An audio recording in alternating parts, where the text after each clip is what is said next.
Good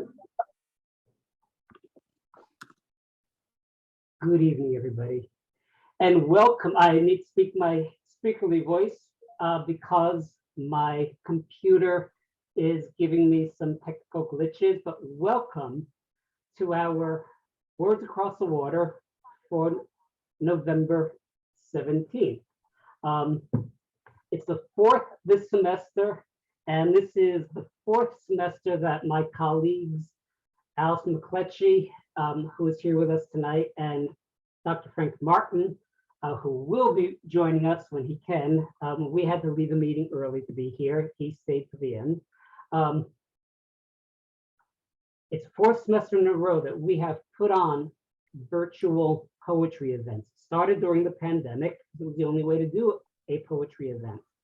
And we had such a good response and such a great experience that Dr. McCletchie, Allison, got the idea of let's institutionalize this, let's do this every year. So hear it every semester. So here we are, fourth semester in a row, the Words Across the Water.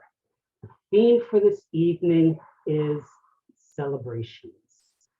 I thought of this in part because of the time of year, also in part because it has always seemed to me to be so characteristic of a person's relationship to their culture and cultures, how they celebrate, what celebrations mean, who they celebrate, why and when they celebrate. And so I didn't ask the panel to confine themselves to that theme, just to be willing to address it maybe in a poem or use it as a jumping off point. And if nobody mentions the word celebrations the rest of tonight, I have no regrets. So with that, I want to turn the floor over to our moderator for this evening, Angelo Geter. And I hope I'm pronouncing your name right. I'm just assuming it's pronounced the way it's spelled. I had actually approached him earlier in the semester as being a poet in one of our events.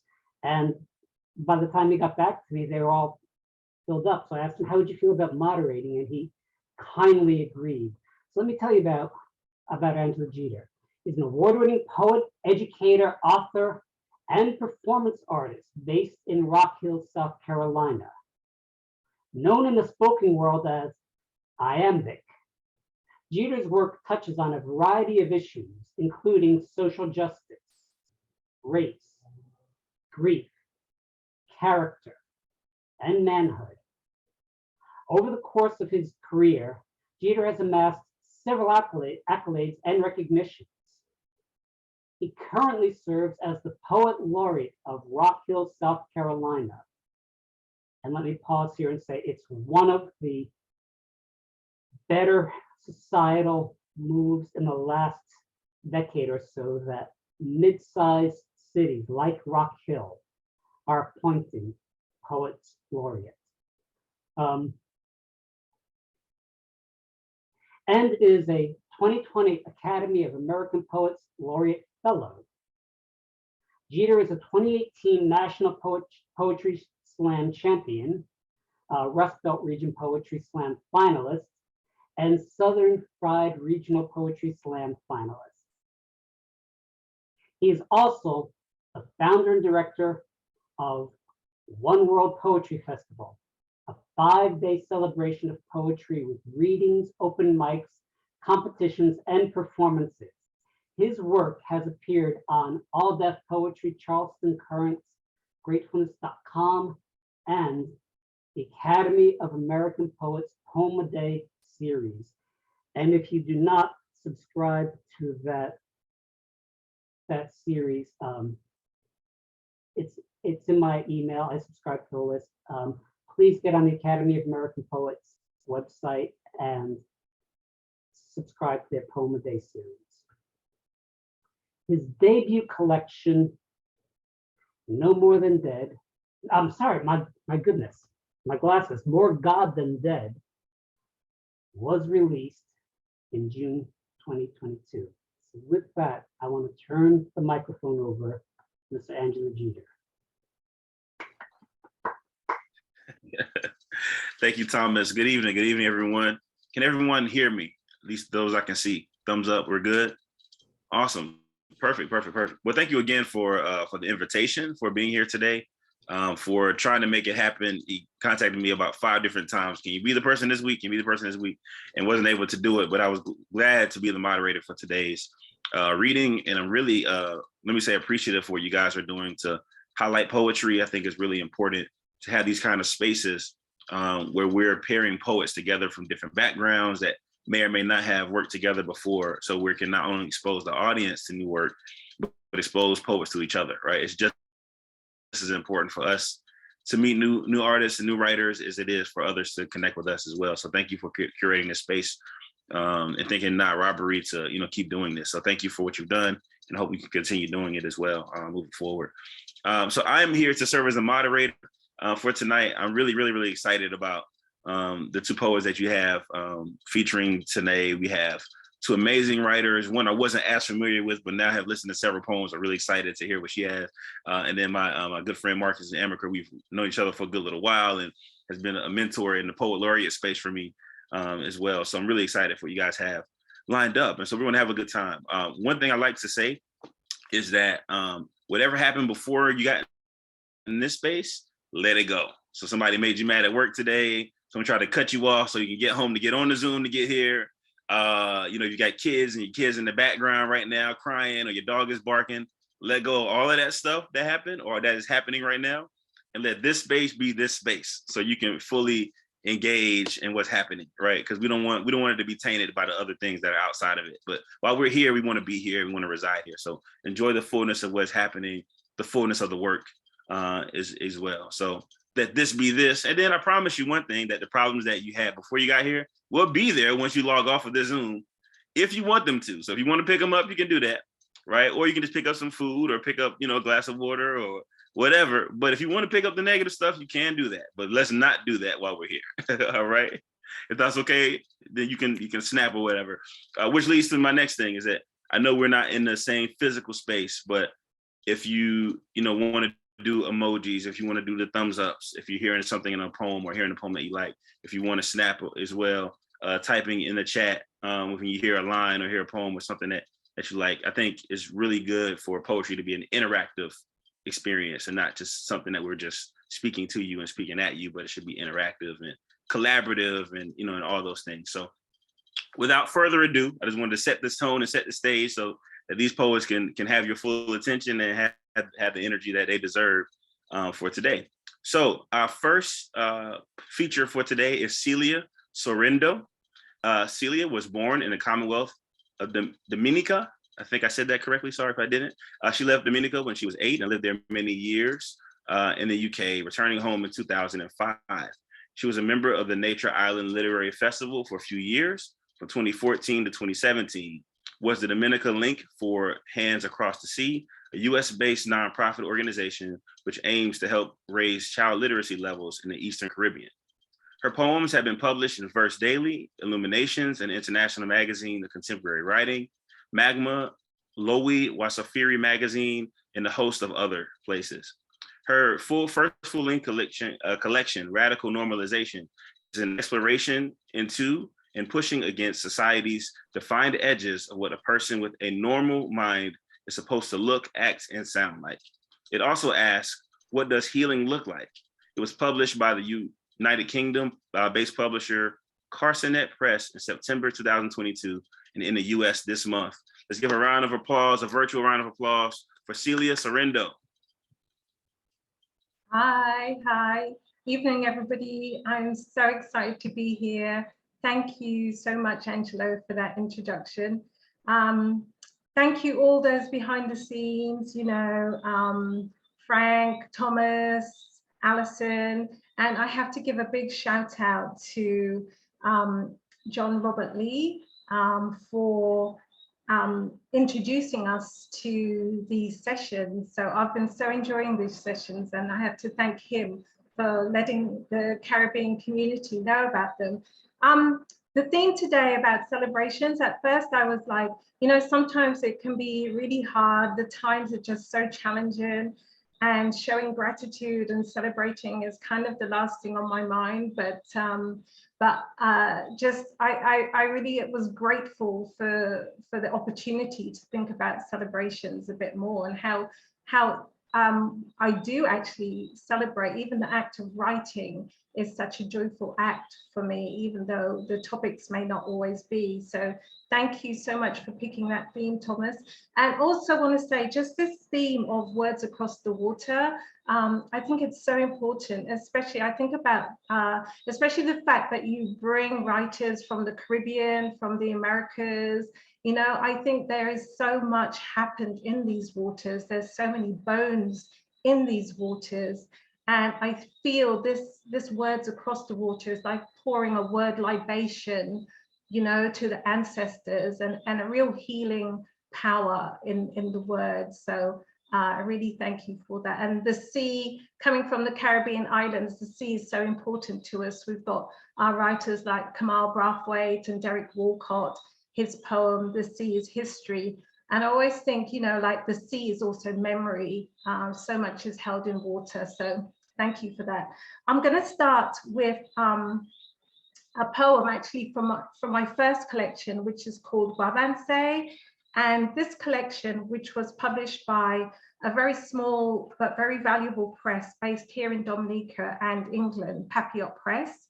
And it's themed around Dominica and other islands was devastated in 2017 by Tropical 5 Hurricane Maria. And the collection is themed about some of those experiences. But in creating the poem, the collection, you know, there was a lot of healing, a lot of catharsis, and a lot of joy, and a lot of gratitude too. So this first poem is called Thank You, and it's after W.S. Merwin, which is one of a poet that I really resonate with. Listen. In exhausted dawn silence, damp rising mist, we are thinking, thank you. We are waking, counting our dead, weighing up damage, picking slow way through glass, seeking water, finding food, and thinking, thank you. We do not look at the sky, the windows are gone. Standing in water, we look down, then out, and think, thank you, still. There is no news, no current, and the phones have no charge. The cars are not where we left them. The roads, bridges, and safety rails are gone. But we go on thinking, thank you. Police are armed, but not beating our doors. They are not home, not at the station, but guarding the stores. Thank you, we think. Past and future do not yet exist, and we think, thank you. We do not hear birds, but see forests blown down, rivers rage, our faces dead, drained. We hardly remember our names, but trust us, we feel still thankful. In this now morning after, this brutal wake-up silence, this downside tipped up, outside now in, we are deciphering. Thank you, if only for these two words, we all still easily recall for now. Listen. So thank you. That's my first poem I wanted to read and share. The next poem comes from my new full-length poetry collection, which is called Radical Normalization. And radical normalization is really a questioning of everything, a questioning of what is normal, what does a normal brain look like, what do normal times look like, was there ever such a thing as normal times? And what are the power dynamics involved in who gets to decide what is normal and abnormal? So it was published in September, but in the UK, but it's going to be available in the US on November the 24th. So the first poem I want to read from that collection is called Survival Tips.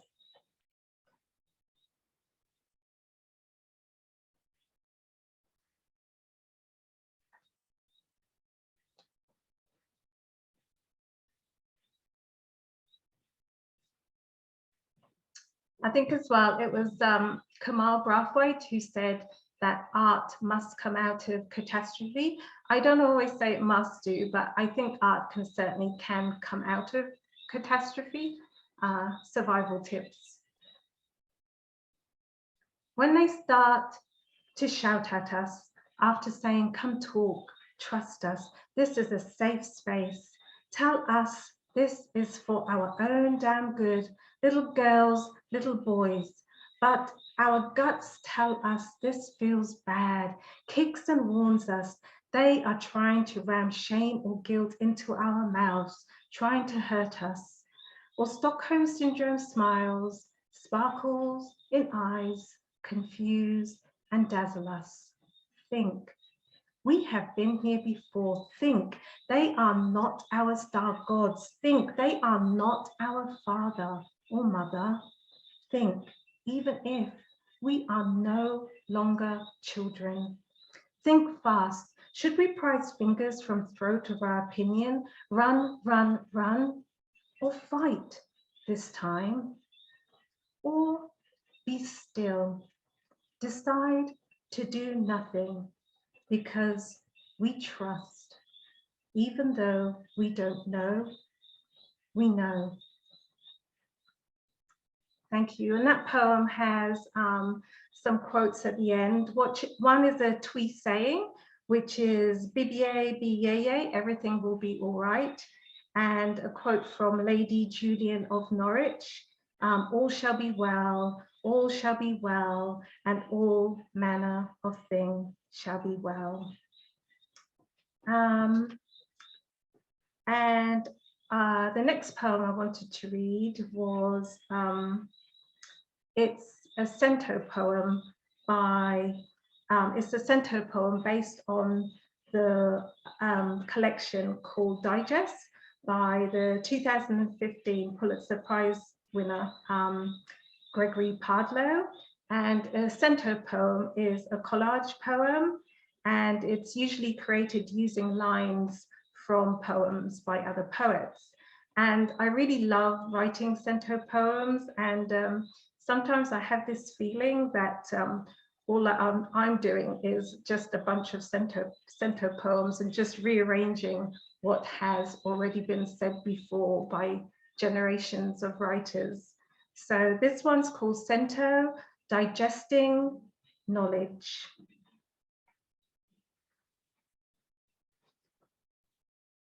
And it's for and after Gregory Pardlow. Lonely hero, zero, conceived by shafts of heat, lightning, secrets in blood's chemical record, forever heart-starved hollow, holds the blue's current like electricity and does not know what is inside that can't be contained, fire shut up in bones. She could only begin to imagine tracing a path back to a quiet home. Look, how little you give of yourself, how little of yourself has been given. Blessed now and breaking, wisdom bends light into the eye, like the sun's warmth on the back. Sound it out, silent mouth. Yes, I am hurt. Give words the bodies you consume. Any book will do. Summon heavens for guidance in deciphering celestial script. Starless night, salt on the breeze. Discordant emotions towards the mute. Sound it out, finding power where power isn't given. Jumping often refers to something you'd rather not get involved in, but can tune form to the emanations of this vibrant life. The mosquito tones. There is but one mask that can still be reached by tender thought, heated ear inside chest, a call coming from inside the house, a mirror in an eye.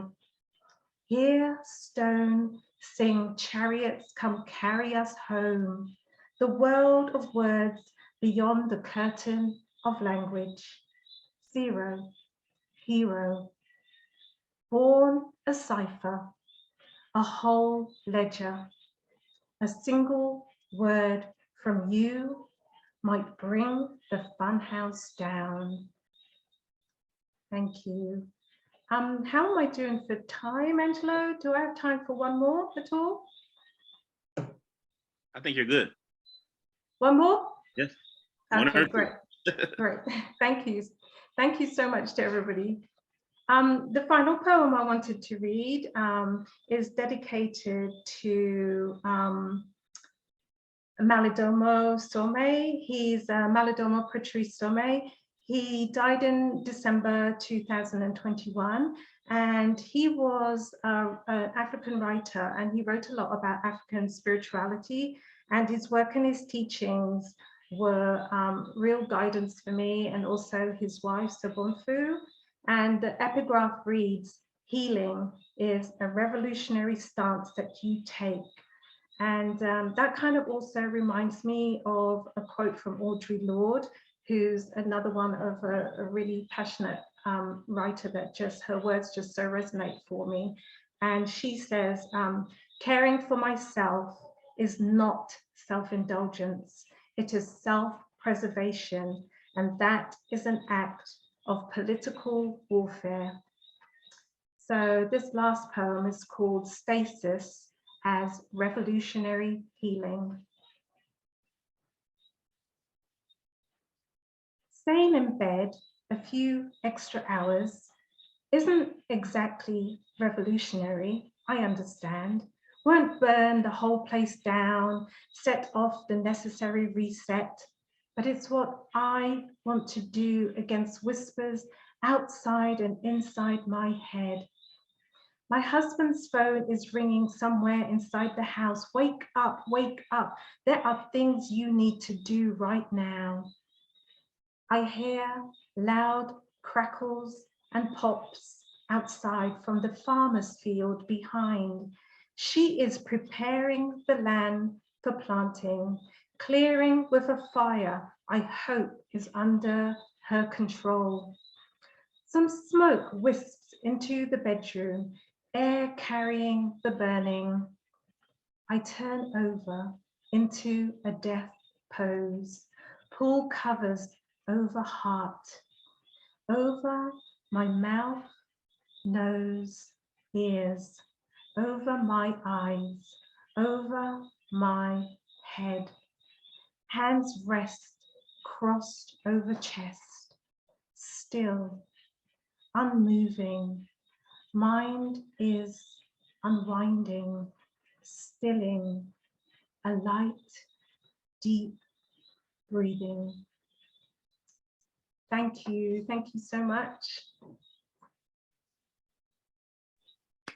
Woo! Thank you so much, Celia. Thank you so much for that beautiful reading. One thing I like to do when I'm moderating or hosting something, I like to jot a couple of lines down just to kind of remind us all of some things and some images. So a couple of things you said there was waking up damaged, think, Stockholm Syndrome smiles, fight this time, we trust even though we don't know, we know, summon heavens for guidance, beyond the curtain of language, air carrying the burning over my eyes. Beautiful words, beautiful work. Thank you so much for sharing that. Thank you, thanks to everyone. Welcome.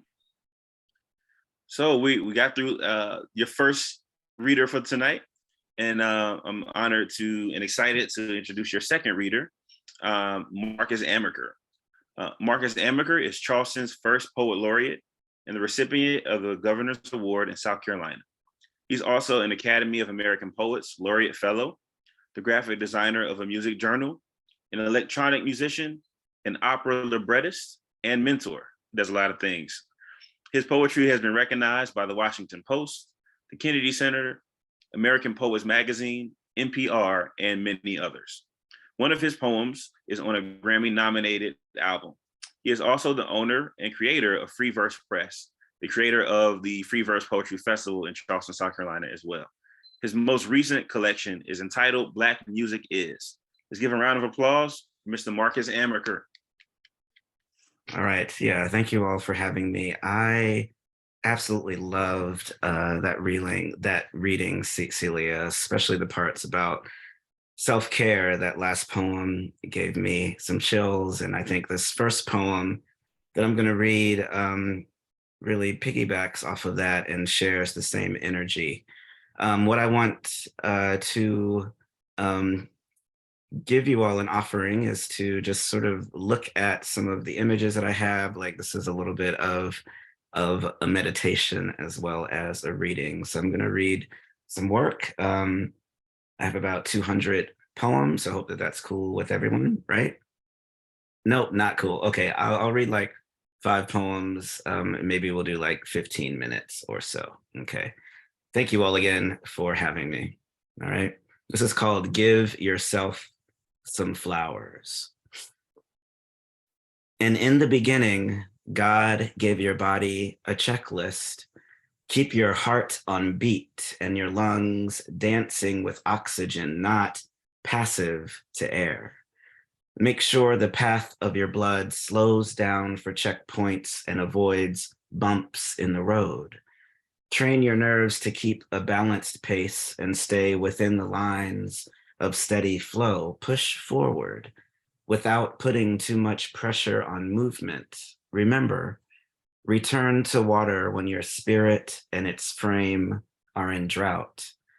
Treat your body like a well-rounded planet built for all seasons, or pretend you are an adaptable star. Float in the black and stay there if you need to.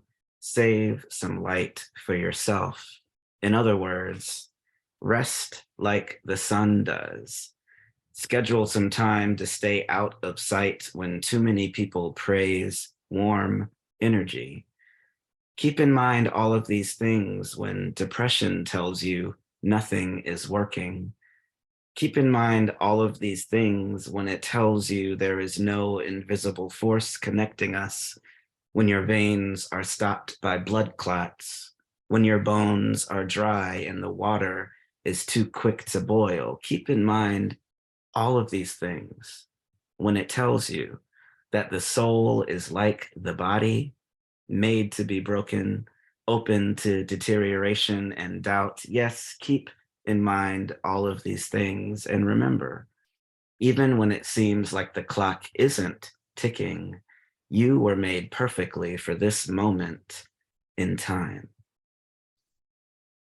And that was a poem that I wrote, really thinking about a lot about trauma and how we hold trauma in our bodies. As poet laureate of a city with a history, just like America has a history, I'm asked to write about a lot of those traumatic events, but I want to write about joy, and I need to remember to do that. And especially Black artists, we need to remember to do that. Like, we don't need to always be, like defined by all of our traumatic stories. Like, he writes about social justice. I also write about Star Wars. You know, that's something that I also do. What I'm going to do, though, is stay focused on the theme here, which is celebration. And I appreciate that energy being put to this space, because that's where I'm at right now as the father of a daughter who is turning 3 next week, which is crazy. She's turning 3. This is about her and just the way that she interacts with the world. This is called Point of View. According to my daughter, a mosquito is a hummingbird, and everything that has wings is kinfolk, especially airplanes. In her mind, a banana is a yellow moon, a small green acorn is a turtle, and every object within view should be rewarded with praise. In our house, we hug incense smoke and tickle the plants. We pull the color out of language and make rainbow-like chatter. She reminds me that all living things have the right to experience laughter, according to my daughter. The number 5 is also an S. The letter B is the number 8 with a backbone. Cat ears are flower petals. Hands cupped together can be a butterfly. And we make drums out of every hard surface, motivate melody and mischief to flirt with the quiet. She gets up and dances after throwing her body on the floor because all of it is a song. And that's about Ray. She's going to be 3 next week, y'all. It's crazy. It's absolutely crazy. This is another piece about celebration. All of these poems are going to be in a book that I'm putting out next year. It's called Hold What Makes You Whole. And it's going to be out April 4th of next year. I'm going to put a link to my website. I'll be announcing a lot of stuff very soon. But this is called The Cloud Buster. And it's a spoken word piece that also reads well on the page. I cut off all my strings and now I'm not hung up on things. I dusted off my wings so I wouldn't cling to things, and I started to fly, free of gravity, to tiptoe through the wind, give grace to the man I've been, and learn to live again. And love gave me a pen, told me to write about my freedom. Hate was rattling my cage, but I refused to feed him because truly letting myself go means living out loud and cradling the clouds. And suddenly, my space sucked its deep black holes back into oblivion. My affinity for flight unearthed a new kind of light, and love guides me through the night. She says, keep me in your sight. And I noticed that when I do, I allow myself to be more open to you, because I once built a ladder to the sun before my feet were ready for the climb. There were blisters in my heart and fear in my breath, but I walked up each step, clutching the sides of a dream with reality's death grip, slowly falling up to its warmth. Along the way, I let go of gravity and pain before finding out my mind held on to doubt, like the clouds hold on to shadows before giving birth to rain. I built a ladder to the sun before my soul was ready for the climb. But this time, ascension is not distraction, and this time I will not look down. That's that one. It's called The Cloud Buster. It's hard for me to say. So I have a speech impediment. I don't know if anybody else here knows somebody that has one, but I'm never lost, or the irony is never lost on me about the job that I'm doing and the position that I'm in, and being that little kid who was too shy to talk. It's really an interesting thing. So this is a poem sort of celebrating my past and my present as well. This is a really vulnerable piece for me because I haven't really talked about my speech impediment a lot to a lot of people. But this is one of the first poems I wrote for this collection. I'm just finding the page. There we go. But I'm learning to love that part of myself. It's called Another Poem About Stuttering. My voice box is a record player stuck on a loop. My voice box is a record player stuck on a loop, locked inside a soundproof room. Sometimes I am the only one who hears the dense echo of my vibrato, and other times I open my mouth and everyone around me knows that my tongue is a muscle too weak to lift the weight of sound. When I was younger, a speech therapist told me the key to unlocking the melody was in my mind, but I told him that depression is tone deaf and there is no way to move the needle without hearing a rhythmic negative voice spinning inside my head. I've always believed that conversation is not the best way to interact with sound, and the people who hold on to silence the longest are the ones who can hear God.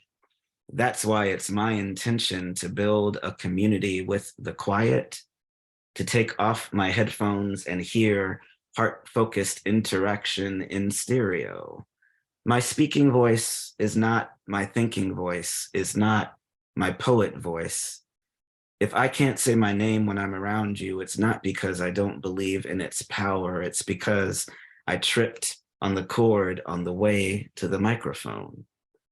I used to think I needed a power cord to be turned on. I used to obsess over the dust that scratches my throat. I used to not know that any noise I make is pure human sound, and I am not a broken record. Repeat after me. You are not a broken record. Okay, I'm gonna do one more. And this one mentions Orangeburg. So yeah, my family is from Orangeburg. I was the odd person out who was born in Las Vegas, of all places, but my dad was in the Air Force, so we were stationed in Vegas when I made my Earthside appearance. But Orangeburg is really important to me. But yeah, this is just another sort of self-portrait sort of thing in the spirit of celebration and learning to love myself and all the parts of myself. And this will be my last piece. So thank you all. I'm here to honor all parts of myself. The man who is scared of death but romanticizes heaven. The warrior who would kill for his daughter, then stays up all night, spooked by shadows. The fire-driven miracle seeker who pretends to rise above everything. The hot mess. The punk rocker. The full-grown gentleman who cries when watching Star Wars cartoons. A descendant of sassafras drinkers, of collards, cabbage, and black-eyed peas in Orangeburg, South Carolina. I'm here to honor every version of myself. The teenager who was too embarrassed to tell his friends he wrote poetry. The sour adult who is proud that his muse has the confidence of honey. The polymath and the adrenaline avalanche of youth. The body that is well on its way to decay.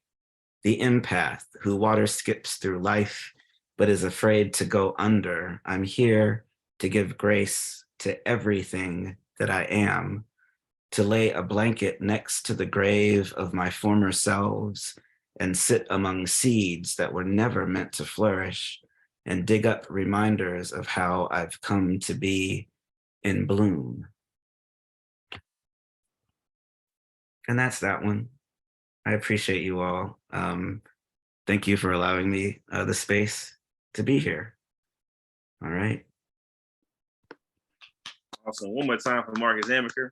Great job, Marcus. Great job. Beautiful work. As always, my friend, of course. And just like I did with Celia, a couple lines to hang on that Marcus said. God gave your body a checklist. Rest like the sun does. Everything that has wings is kinfolk. We make drums out of every hard surface.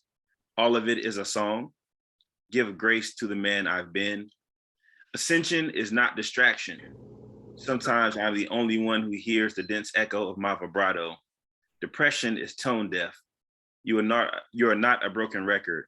I'm here to honor every version of myself. Beautiful work, beautiful words, my friend. Thank you again. Thank you, thank you. For sure. So what I like to do now is kind of start off the Q&A portion of this event. And I have a couple questions just to kick us off. And then if you have a question in the chat, if you're listening for either of them or for both of them, please feel free to type that in the chat and I will ask it for you and we can go from there. But if not, I have plenty of questions that can occupy the time. some I came up with before and some I'll come up with while we've been doing the reading. But this first is for both of you. So when I think about myself as an artist and as a writer, there are moments that I can probably identify as the impetus of me becoming a writer. I may not have noticed them then, right? Singing or being an artist, not even necessarily just the writer part, but, you know, singing on the church choir. When I was younger, just, you know, writing rhymes, writing raps, thought I was going to be the next Biggie Smalls, right? Or the next Rakim. So there's moments that I can probably go back and identify as the impetus of where this creativity happened. And I'm just curious for you, what is that moment, or what are the moments that, as you reflect, was like, this is something that I'm meant to do, even if you didn't realize it at the time? I'll let Marcus go first. Oh, okay. I didn't, so yeah, of course, you know, as a kid, you just kind of move about the world, and it's really, you aren't sort of the mindset to really step back and have an awareness of the world like you do when you get older. But when I was younger, it was all about music. So my parents still have, you know, a whole bunch of like CDs and albums in their house. So I was just surrounded by music, and I was surrounded by sound and surrounded by a lot of books. And it was really important for me to have the physical, this tactile nature of music. So vinyl and records was important. Like I sat down and listened to the records, and when there was a sound coming and you see what font the artist was using and the colors that they use, there's just an energy about art that I really infused in a lot of my work and in the books that I do. So when I started to make my music and write, I was really thinking of it as I am this like musician putting out their record, putting out their vinyl, and I just keep going back to that whole immersive experience. So I didn't realize it at the time, but that was setting me up to be the artist that I am, you know, being exposed to vinyl and being exposed to music in the house. That one's quite a tricky one for me, because I don't know if I've actually come to those conclusions yet of like saying I'm a writer or a poet or whatever. My background is actually computer programming. That was what I worked as most of my life. And you know, when you're at school, I loved English at school and I loved poetry, but at school you're kind of taught that you're only one thing or the other. You're kind of taught that you're either good at maths or you're good at English, that you can, it's never really discussed that you can do both or you might enjoy both. So I think I kind of went down the maths route, and it's only recently that the writing has happened.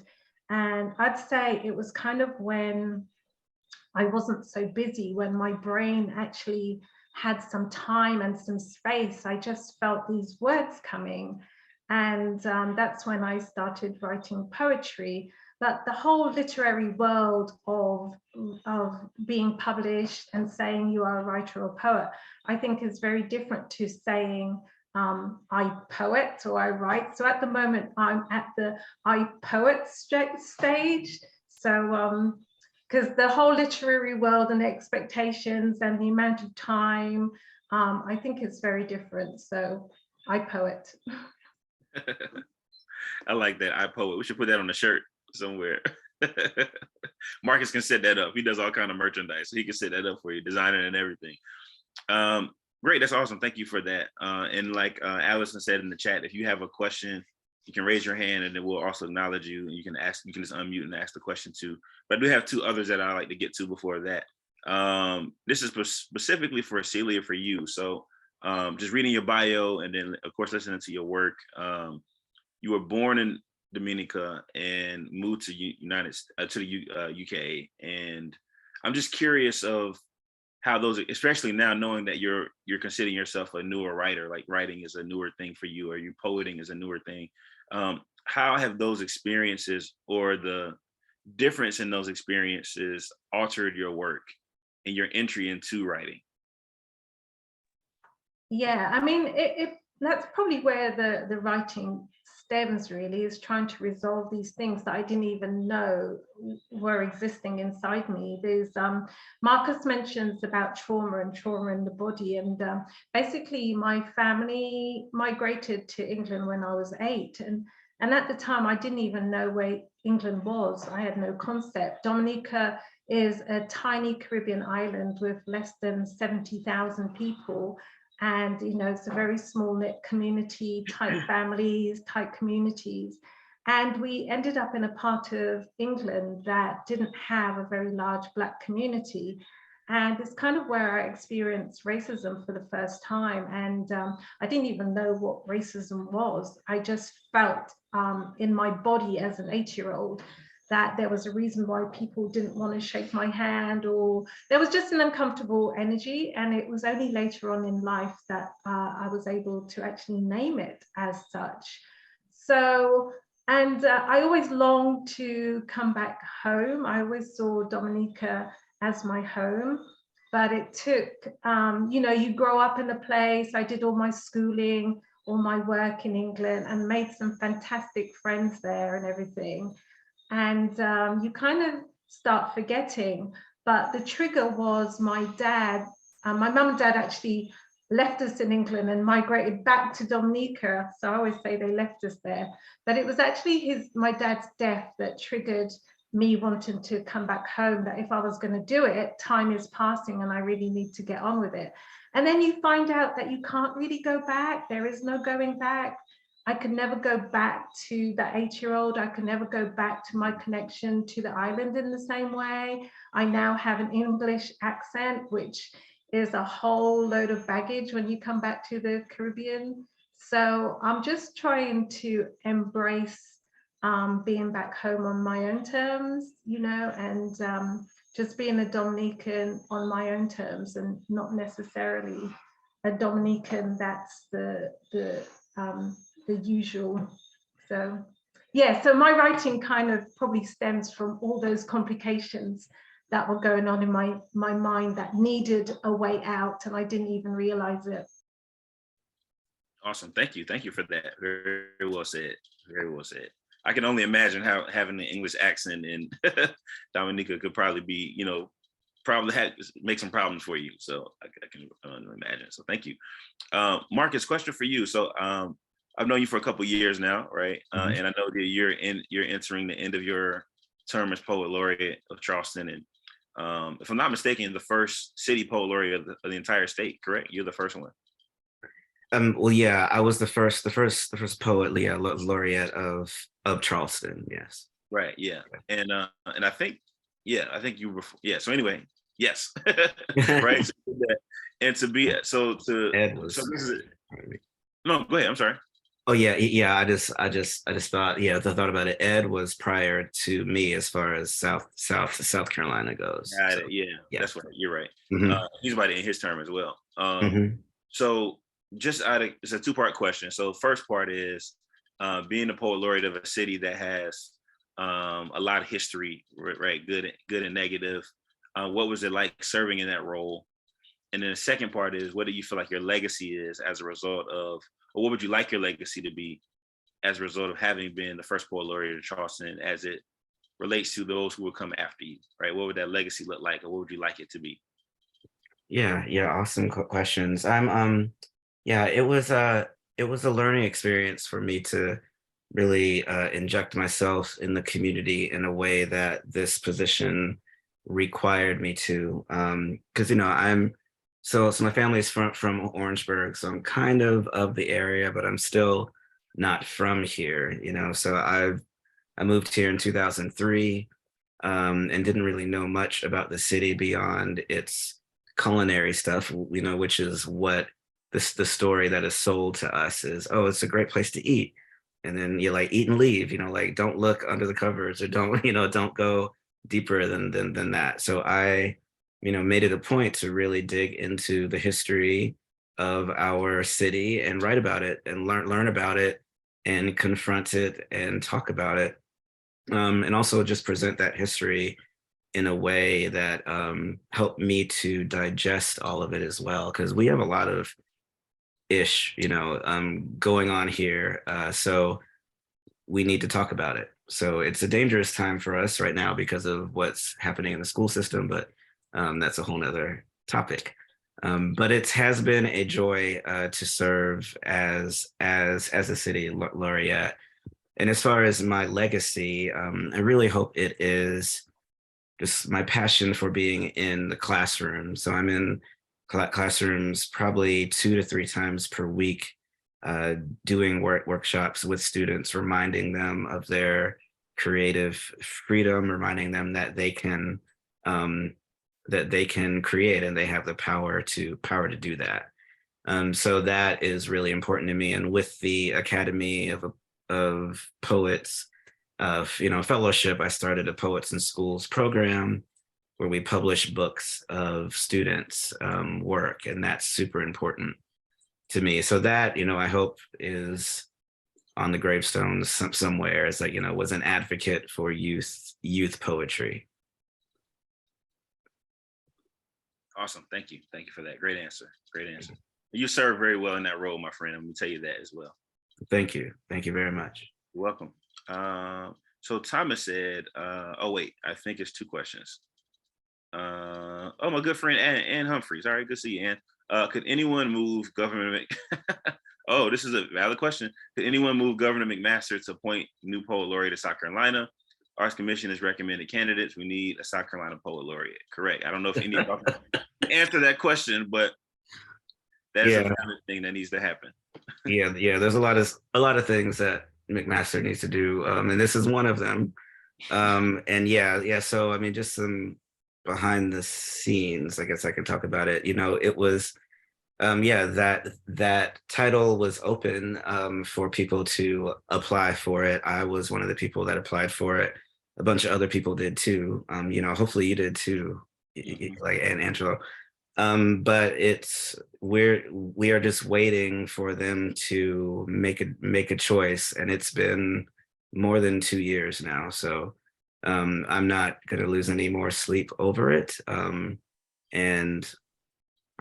honestly, I don't know if I would shake his hand if I got it anyway. So I need to get off of this thing, y'all. No, but no, I mean, yeah, the state definitely needs it because it's such an important job, and it's a really important position for students. So I really hope that they move toward picking somebody, whoever it is. It's really important. So yeah, 100%. I definitely echo that. It's been too long since Marjorie has been poet laureate of the state, so I think we need somebody, and she did a great job, and we need somebody else in that role, regardless of who it is, whether it's me, you, whoever. Like, I think we need that. And I think we may be the only state that doesn't have one right now, so we need to make sure that should be a thing that happens.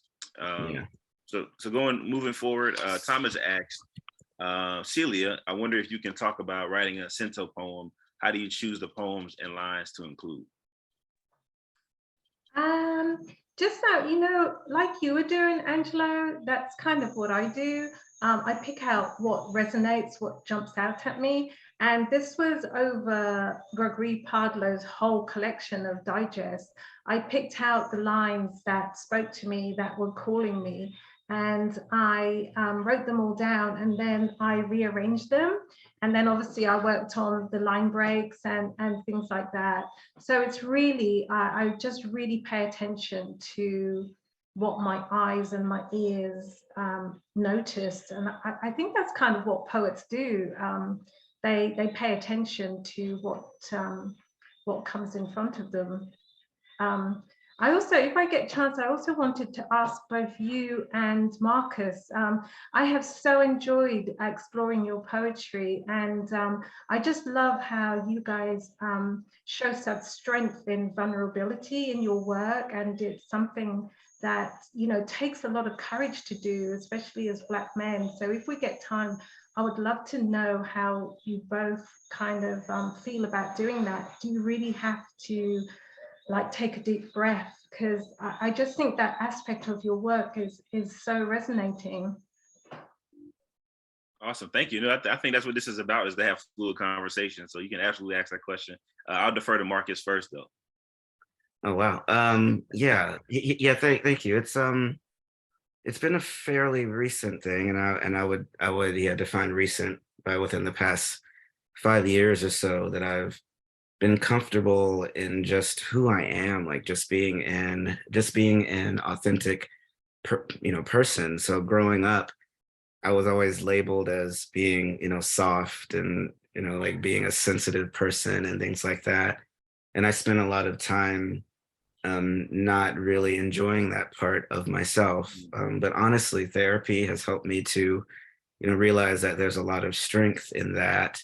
And being a father too has helped me realize that. So I'm coming at people with just that authentic energy now, and not questioning myself, because time is, life is short, and I've spent too much of my life um not really loving that part of myself and nurturing that part of myself. So it's almost like it's a therapy session for me. And then, the effect of that is that it's a good thing for people to see Black men be vulnerable too. So that is definitely a thing that I am aware of. So that's sort of where I'm at. Yeah, I think Marcus said it really well. I know for me, when I decided it, or when I figured out I was a poet or a writer, a lot of the first poems were ones I know I didn't want to write, like love poems. I didn't want to write erotic poems, but I was very much on like social consciousness, right? And so a lot of those poems, while they were probably good, they didn't necessarily address how I felt personally. It was about everything else. And then I think that was a way of deflection, in some sense too, right? Like I didn't make it personal. It was about everything else around me. And that's a lot of way that we're brought up as men too, is to reflect on everything else around us versus centering on ourselves. And it was about 5 years ago for me as well. So I lost my late wife, and that just made me, and that experience made me realize that, like, man, I really got to talk about this. For one, I need to talk to a therapist. I need to get in therapy. I need to talk to folks about it and demystify the idea of what grief and grieving is, for one. And then the poems just started coming, and I think these are probably the best. Those are some of the best poems I've ever written, because it allowed me to reflect on my personal experience and then affect other people positively as well, right? And like Marcus said, I think it is a great thing to, and a conscious thing, to be a Black man being vulnerable and being expressive while also not appearing weak, or not making it a weak thing, right? It's just like, if anything, it's the strongest thing in the world to be vulnerable, because it's something that we're not defaulted to do, right? So that's how my approach is when it comes to my work and my writing now. Great, thank you so much for that, because I think it's really empowering. Yeah. Thank you. I think someone, let's see, Anne had to sign off. I don't know if this is a question or just a comment. The stoicism of military culture also discourages emotional expression and vulnerability, speaking as a fellow military brat as well. And I think, Marcus, you're a military brat, correct? Yes, yeah. I was born in Vegas and moved to England and Maryland and Japan and then Texas. So I moved around a lot. Yeah. Gotcha. Yeah, for sure. Yeah, I'm an Army brat. So Oh, can word. you hear me? Yes. Uh-huh. Yeah, I'm an Army brat. I grew up Philippines, Hawaii, Turkey. So, and was your dad in the Army or Air Force, you said? Air Force. Yeah. Yeah. Same thing. We were at some Air Force bases. But yeah, I mean, there is a military culture, which I mean, and I'm older than you, so I think the military has progressed and gotten better about this. Mhm. But there's this stoicism where you suppress your emotions and you don't express them. Yeah. So I think that would be expressed to everybody, like, even the brats. So Yeah. Awesome. Are there any other questions from the audience that you'd like to ask?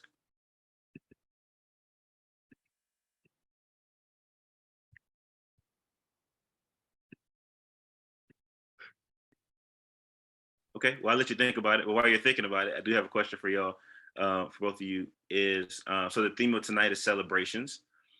And I know as poets, sometimes we get in, like, we have these rituals of, when it comes to writing, or just rituals in life that maybe help us be creative. But also, like, aside from that, when you just need, time just to not be in that mode, what do you do personally to celebrate? What does your personal celebrations of yourself look like? Celia, yeah. Speak on that. I've been talking too much. Yeah. Yeah. Well, oh gosh, that one's I mean, one of my things is I'm just so lucky, and so much gratitude for being back here in Dominica. It's known as the Nature Island of the Caribbean. So I have a really strong connection with nature here. So one of the things I really enjoy doing is my backyard garden. So if I'm not poeting, I'm trying to grow things, which is a real challenge. I'm trying to figure out how to work with nature and see myself as part of nature and not kill all the snails and everything that's trying to eat my produce. So that's kind of one of my passions at the moment. I get a lot of joy out of that, being in the garden and also being in the sea.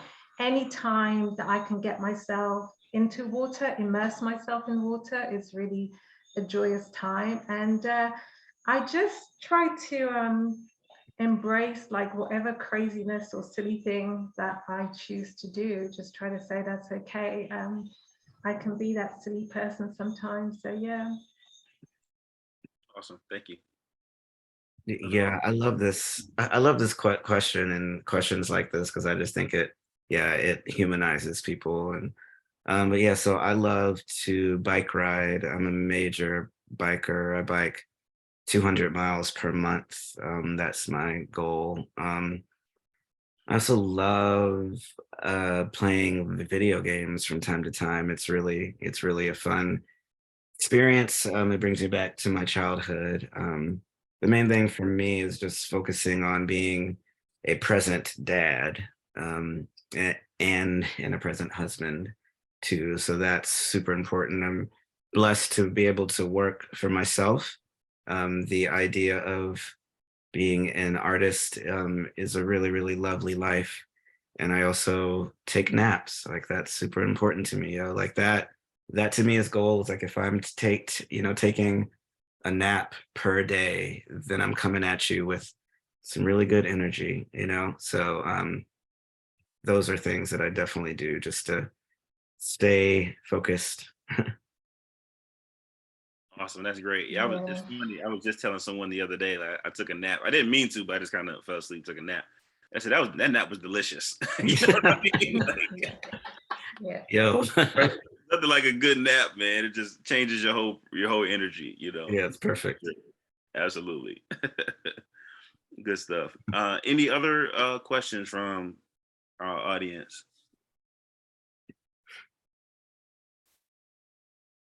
Okay.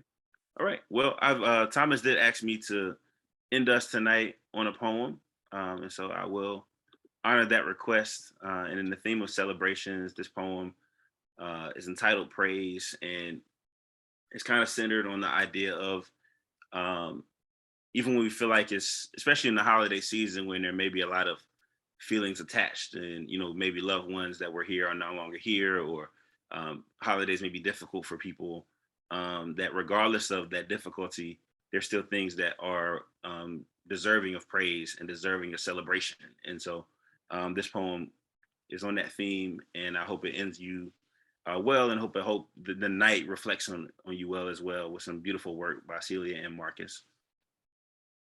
Praise. Today I will praise. I will praise the sun for showering its light on this darkened vessel. I will praise its shine. Praise the way it wraps my skin in ultraviolet ultimatums demanding to be seen. I will lift my hands in adoration of how something so bright could be so heavy. I will praise the ground that did not make feast of these bones. Praise the casket that did not become a shelter for flesh. Praise the bullets that called in sick to work. Praise the trigger that went on vacation. Praise the chalk that did not outline a body today. Praise the body for still being a body and not a headstone. Praise the body for being a body and not a police report. Praise the body for being a body and not a memory that no one wants to forget. Praise the memories. Praise the laughs and smiles you thought had been evicted from your jawline. Praise the eyes for seeing and still believing, for being blinded from faith but never losing their vision, and praise the visions. Praise the prophets who don't profit off of those visions. Praise the heart for housing this living room of emotions. Praise the trophy that is my name. Praise the gift that is my name. Praise the name that is my name, which no one can plagiarize or gentrify. Praise the praise, how the throat sounds like a choir. The harmony in your tongue lifts into a song of adoration. Praise yourself for being able to praise, for waking up when you had every reason not to. Thank you all again for coming. Thank you, Thomas and team. I don't want to just single you out, but Thomas and the entire team for putting this event together. Thank you, Celia and Marcus, for a beautiful reading and a beautiful night of poetry. And thank you for allowing me to be a moderator. And I'll pass it back over to Thomas for any closing remarks. I had to unmute myself. Thank you. Let me just say some things off the cuff. What a great poem to end with. Celia wrote and read a great poem to begin with, thanking. You read a wonderful poem praising. We're coming up to a holiday season, and I know that over the years, my international students who have been stuck here in the States while, when the holidays come, really, really miss whatever customs, whatever family they are used to. And so I want to thank you all, but thank you and thank you, Celia, for those poems about finding gratitude, finding a way to praise. And that praise doesn't mean you forget that sometimes there are bodies covered in chalk, surrounded by chalk on the sidewalk. Thank you all. And I just let me do a few pieces of business. I forgot to begin by thanking South Carolina Humanities. It was a grant from South Carolina Humanities that makes this possible. I also need to thank my employer,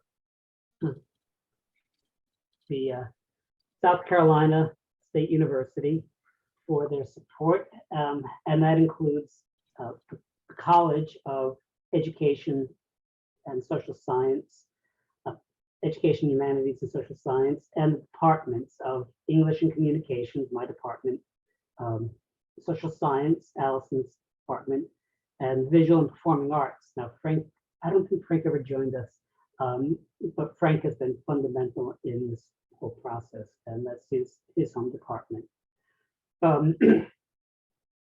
At one point, somebody mentioned, and it may have been Anne Humphreys, mentioned John Gay's Book of Delights. And if I subject my students every year to a few selected essays from John Gay's Book of Delights. So if you get a chance, it's a book where he committed to writing an essay every day about something that delighted him. And by the fourth essay, he's well behind schedule. He's thinking, well, I'll make it up somehow. And then he realizes, nope, that's not what delights are about. And so while listening to some of your poems about how self-care, celebration can be a radical act of survival. Survival is a radical act sometimes. I also thought, I was so pleased to see